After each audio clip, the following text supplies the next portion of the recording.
Check out carmarshal.com. The link is in the description. They help support us. Hey, what the fuck? Where you going? You gotta go! Good! Hey, bro! You fucking move, I swear to God! Hey, boss! Hey, God damn it! You're on the ground!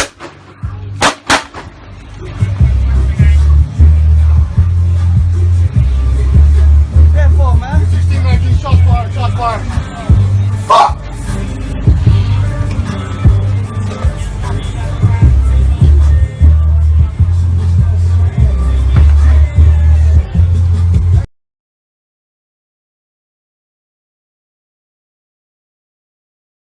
Breaking, no charges for cops who shot and killed Alton Sterling on video. After nearly 2 years, Louisiana Attorney General has ruled out the possibility of criminal charges for the 2 officers recorded on video shooting and killing Alton Sterling. By Matt Agarist, March 27, 2018.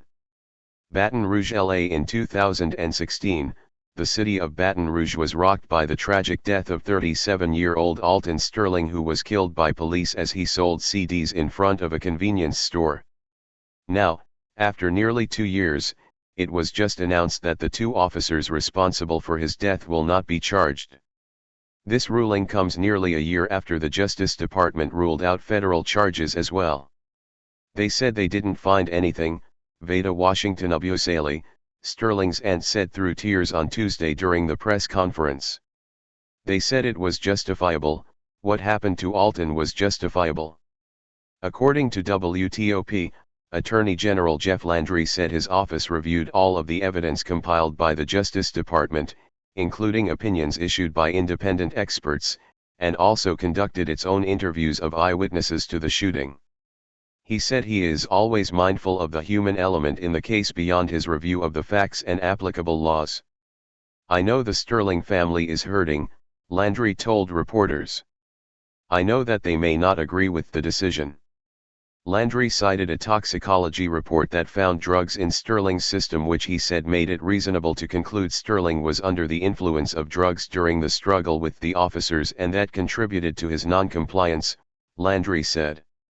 Sterling was shot around 12:30 a.m. on July 5, 2016, at the Triple S Food Market after Baton Rouge police officers responded to calls about a man selling CDs in front of the store who was armed. The store owner, however, knew Sterling and noted that he'd been selling CDs there for years. Shortly after arriving on scene, police began struggling with the 37-year-old, during which the 2 cops' body cameras fell from their holsters, rendering their footage virtually useless, making witness cell phone video central to the case. Witness video, albeit brief, clearly evinced officers tackling Sterling to the ground, wrestling, and then shooting him to death. "He has a gun," one of the officers screams. "UFG move, I swear to God," commands another officer, immediately before firing 2 rounds into Sterling at point-blank range. After officers fire 2 more rounds, the person filming pans away, frightened, before audio captures no less than 3 additional shots. Video seems to show Sterling had his arms pinned behind his back by the cops right before officers began shooting, though footage isn't indisputable. Onlookers familiar with the area said at the time security cameras for the store would have captured the entire incident. Should reports prove true, the Justice Department would be, in the eyes of many, ignoring that the officers had Sterling under control and ready to be taken into custody just before shots began ringing out. The original cell phone video was taken from a car parked next to the officers as they approached Sterling. It is short and grainy, but it shows police tackle Sterling to the ground and officers jumping on top of him and killing him. The second and far clearer video shows the officers having complete control over Sterling's arms when they, or at least one of them, opened fire. The end result is nothing short of devastating. According to police, Sterling had a gun, but it was in his pocket, he was not holding it. In the new video, you can see the officer pull a small object from Sterling's pocket as the life leaves his body.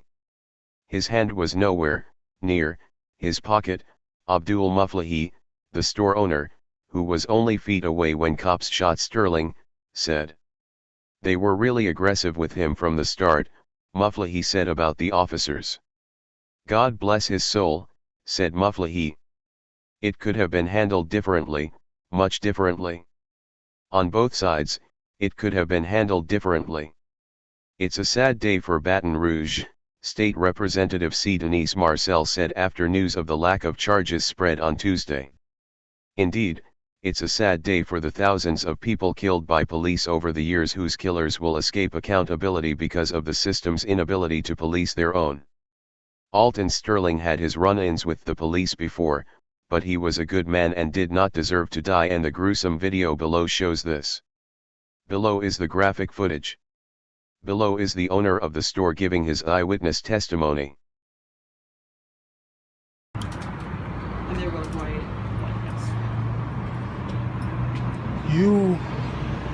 So when the cops pulled up, you were inside?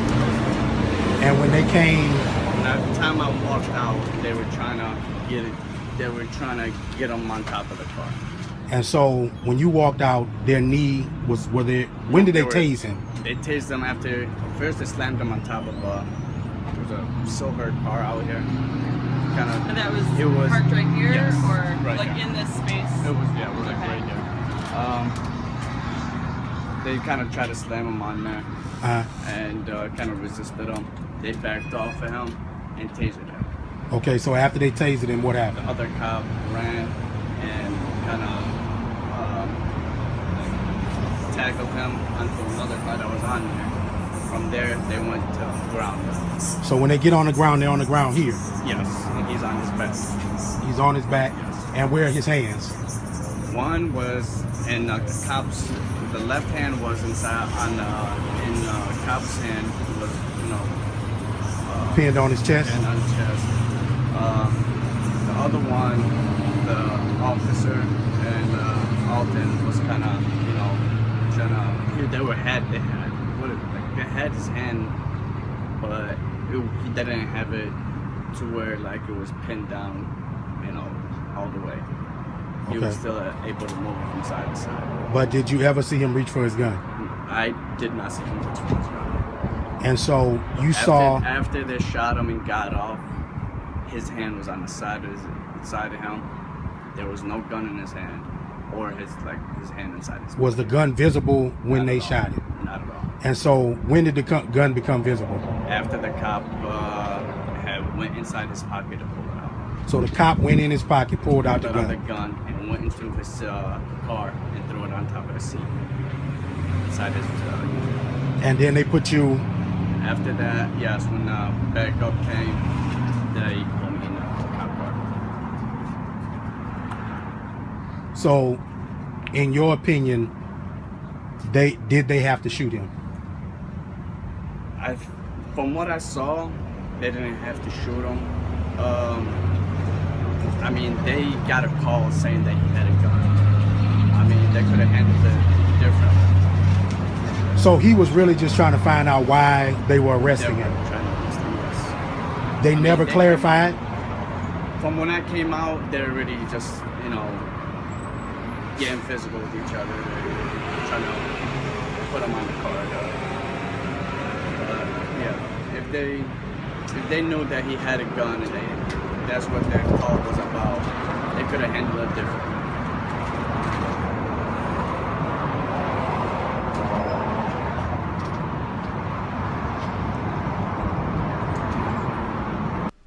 Hey Charlotte County, this is Charlotte County Cop Watch, and I just wanted you to know that I am using this stuff under fair use, and also remember to like and subscribe this channel. Also too, keep in mind I do not make any money on YouTube. This is 5 hours work a day, fighting for freedom. And you can donate with PayPal and Patreon. I just want you to think about this. If everybody gives to PayPal and Patreon is every month. Actually, PayPal you can do every month. I have 12,000 subscribers. If everybody gives, I can quit my regular job and go full-time investigations on Charlotte County and possibly even more and beyond. So just keep that in mind. If everybody helps out, I can go full time doing this. Thanks.